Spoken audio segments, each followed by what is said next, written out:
Welcome, listeners, to the Update Night podcast. I am your host, Fantastic. Let's get right into it. Today's podcast is going to be about Apex Legends.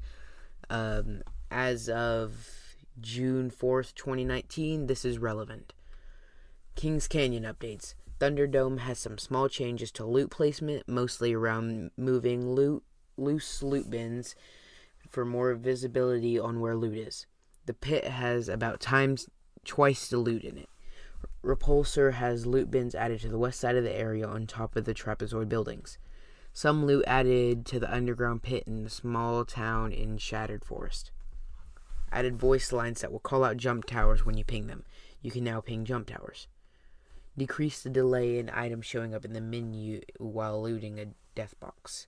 Mini map directions now display correctly while in the ship or skydiving.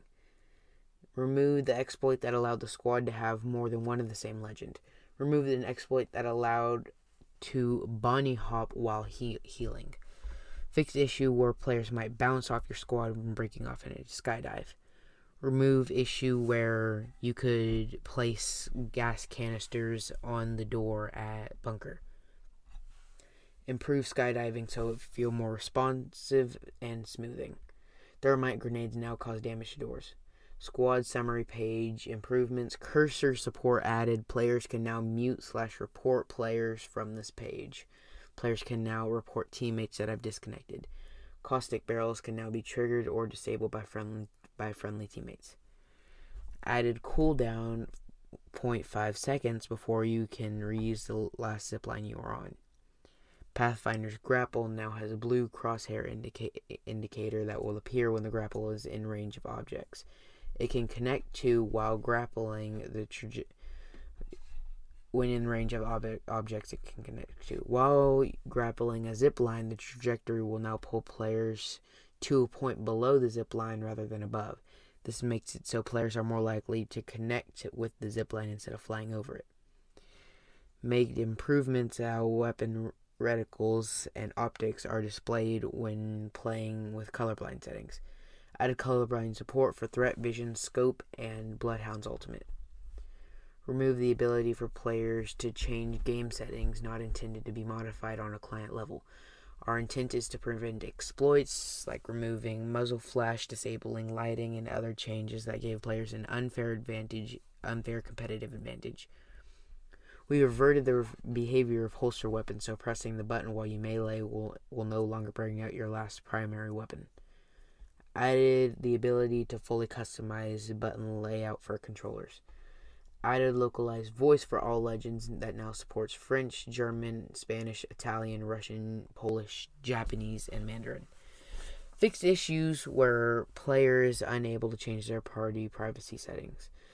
Give extra sway for the G7 crosshair while moving. Fixed bug where Cloaked Mirage was too noticeable. Fixed rare issue when using consumables while having a caustic gas canister out. Fix a crash related to the model code. Fixed issues with bad frame rate with Bloodhound's ultimate. Fixed issue where players would crawl very fast in place. Fixed some rare cases of players getting stuck in geometry.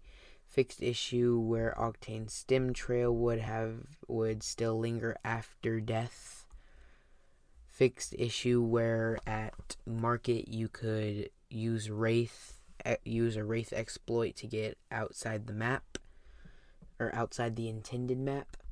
Fixed cases where melee lunges would stop too far from their intended target. Fixed issue where players not receiving XP for anything after a match and champion bonus showing at -1 XP. Fix an issue where sometimes the audio and visual effects would not play when a weapon fires. A lot of minor fixes and polish to the gameplay, stability, and performance.